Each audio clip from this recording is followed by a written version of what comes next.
madaxweyne gaas iyo xaaskiisa ayaa saaka halkan qorshu yahay inay ka duulaan una duulaan dalka Kenya xaruntiisa Nairobi dalmar media ayaa nagala socota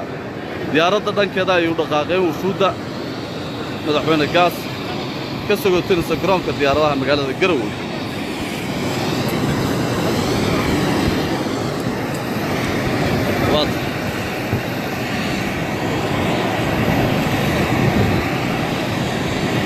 وهاجاك ضل الميديا يا نقص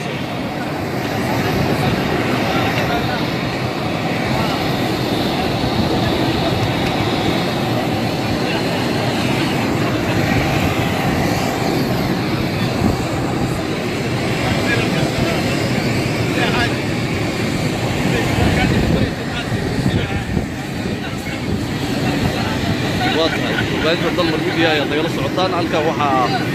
sugan oo soconaya madaxweyne gaas iyo golihiisii hore xukuumadda Puntland oo garoonka diyaaradaha magaalada Garowe ugu sameynaya saaka sugootin heer caalami ah